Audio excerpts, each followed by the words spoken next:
Welcome to the second edition of American Sunlight News Podcast. Again, congratulations to our new listeners and fans. We appreciate you so much. Ever since this podcast began, there has been a great urgency regarding Mark Greene's ability to be on the ballot for Director of Elections in King County, as the need is greater than ever for a candidate to stand up against the status quo in the elections department and the get-along leadership of Julie Wise, if you can go so far as to even use the word leadership in regards to her long, activist tenure as director. Activists are, indeed, warranted in other fields of politics, but a bureaucrat in the elections department is not one of them. We need a director that will just follow the rules as they are, as long as they follow the Constitution, but not a director that agitates for new rules or laws to possibly, and we only say possibly because we're not 100% sure, curry favor with the powers that be.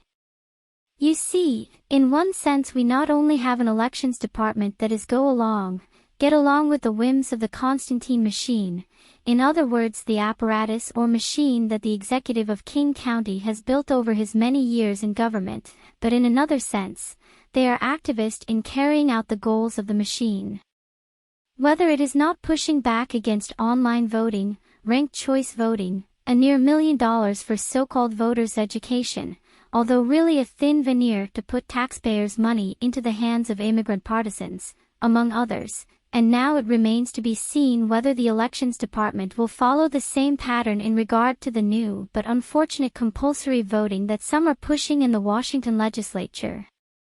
At this point, we do not believe compulsory voting is law yet, but leave it to radicals to push this authoritarian idea into actual law and real practice. As director, Mark Greene would stand against compulsory voting, online voting, and ranked choice voting. One of those has already gained traction, even going so far as to take some or all of these unconstitutional reforms to court, if necessary, and on day one.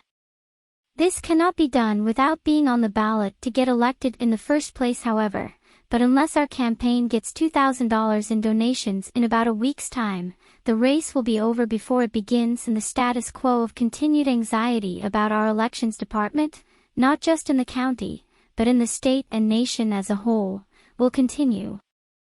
Time will tell.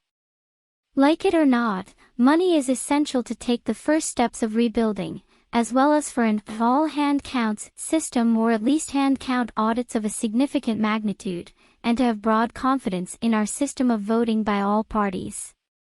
Time will tell. If you would like to donate, go to our GoFundMe account on the Friends of Mark Greene for Directions of Elections section of this website. Rather, that is, Mark Greene for Director of Elections section. However, if you did not get onto this podcast from the website, please write to us about donating or volunteering through partyofcommons@yahoo.com. I repeat, partyofcommons@yahoo.com. Thank you.